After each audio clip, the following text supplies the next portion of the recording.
एक बार नारद जी समस्त तीर्थों का भ्रमण करने के लिए गए। नारद जी कहाँ कहाँ गए? पुष्करम चा प्रयागम चा काशीम गोदावरीम तथा हरिक्षेत्रम कुरुक्षेत्रम श्रीरंगम सेतुबंधनम।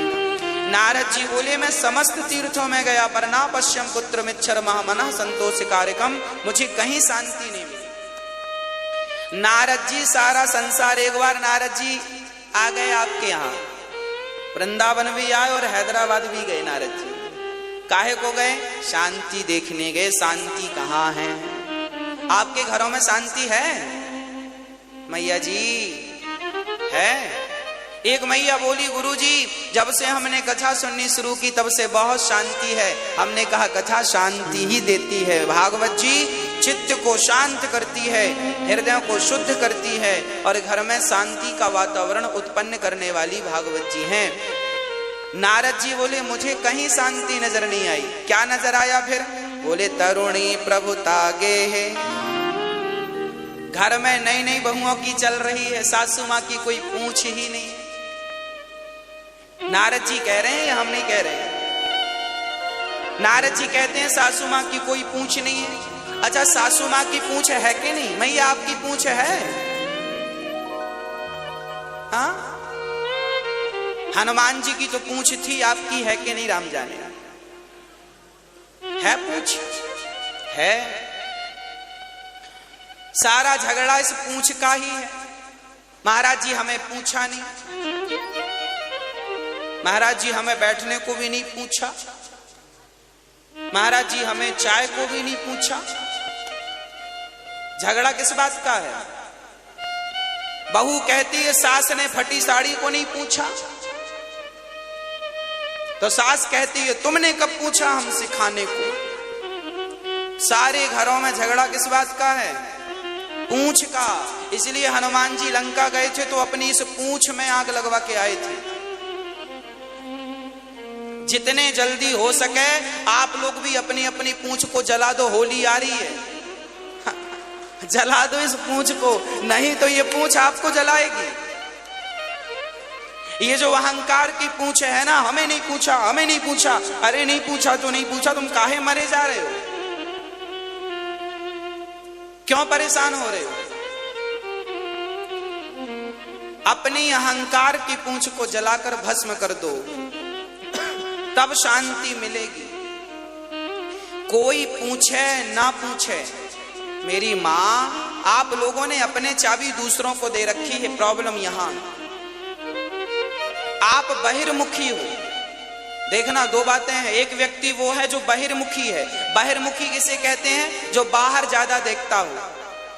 एक वो व्यक्ति वो होता है जो अंतर्मुखी होता है।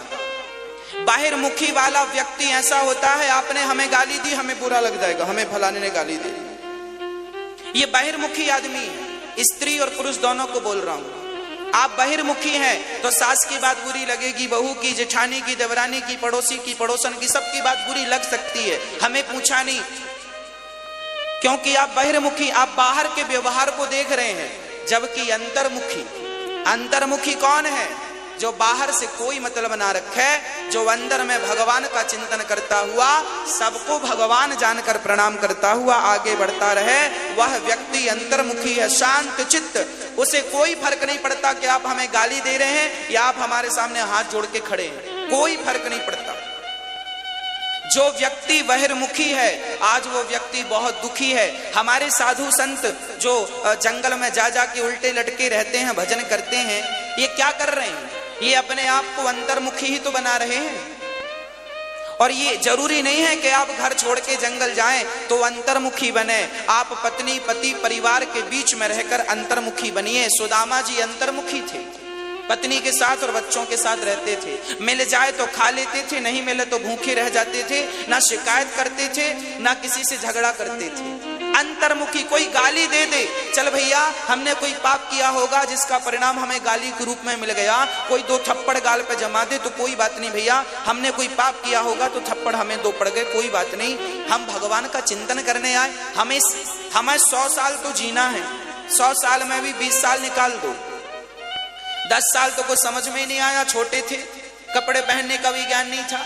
10 साल के बच्चे को भी ठीक से कपड़ा पहनना नहीं आता, माँ पहनाती है, चलो कपड़ा पहनना आ भी जाए तो उसके कोई बहुत अच्छा सांसारिक क्रियाएं नहीं आती।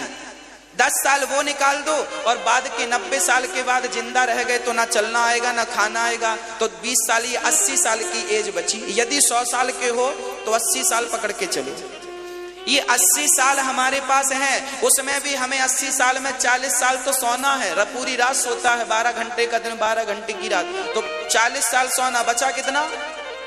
40 साल। और 40 साल में फिर नहाने का समय, खाने का समय, झगड़े का समय, निंदा चुगली का समय, ये सब निकालने के बाद तुम्हारे पास बचा कितना? और जो समय बचा है वो 25, 30, 40 साल बचा है, जो 30 साल बचा है उसमें भी तुम झगड़ा ही करोगे।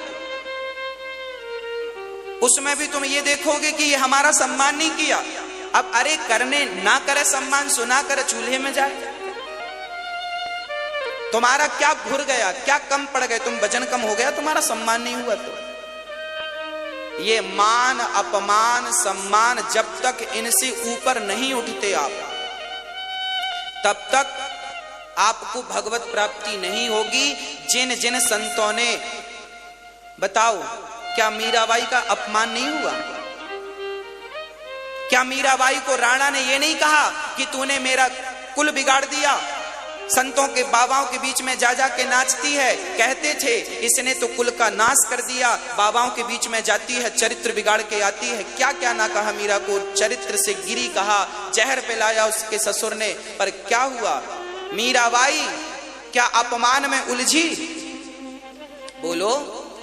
अब वो मीरा झगड़ा करती, लो मेरी सास मुझे तो चरित्रहीन कह रही है। आपको कोई जरा कह दे कि तुम जरा ऐसी हो वैसी हो तो आप झगड़ा करने लगोगी, आप वाद विवाद करने लगोगी। वाद विवाद में आपको नींद नहीं आएगी, समय वेस्ट होगा। जो समय भगवान के चिंतन में जाना चाहिए था वही समय अब बात और विवाद में जा रहा है। हाँ या ना? नुकसान किसका है?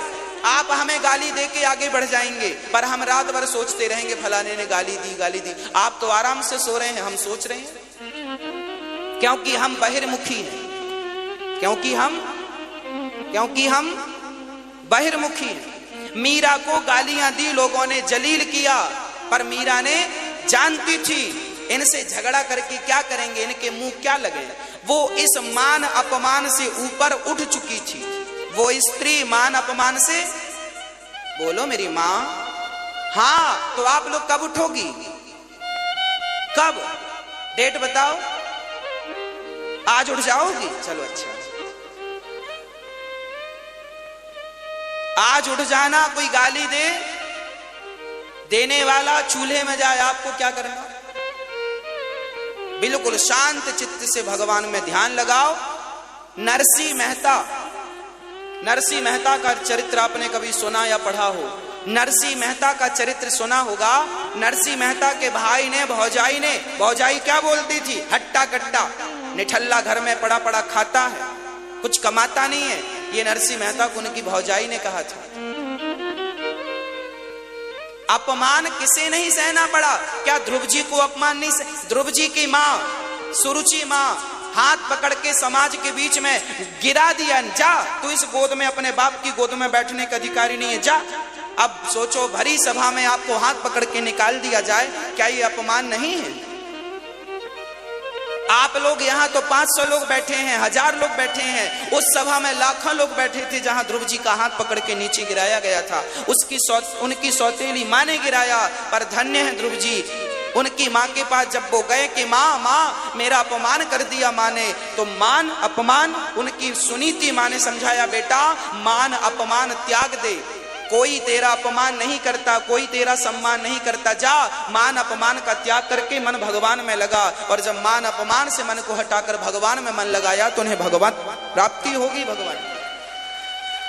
और झगड़ा करो, तुमने हमारा अपमान किया, हमारे बेटे का, हम भी तुम्हारा करेंगे, फिर करो झगड़ा, इसी में समय गुजरेगा, कोर्ट कचहरी भी जाना। तो ये करने आए हो क्या? बाहिर्मुखी बनोगे तो बहुत झगड़े हैं। बाहिर्मुखी इंसान कभी हंसता नहीं है, बाहिर्मुखी इंसान कभी ठहाका नहीं लगाता, हमेशा ही रोता रहता। बाहिर्मुखी है ना, बाहर की तरफ देखता। अंतर्मुखी बनो। क्या बनो? अंतर्मुखी बनो। बाहर की तरफ देखने ही नहीं।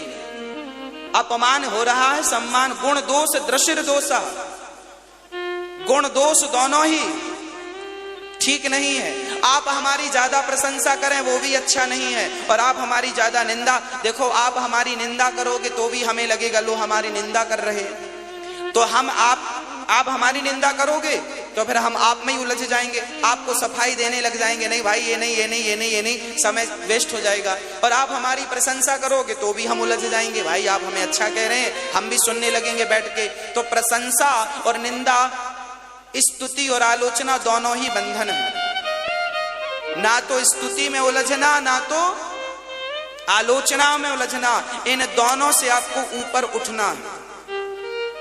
बोलो मेरी माँ उठोगी? इन दोनों से ऊपर उठना।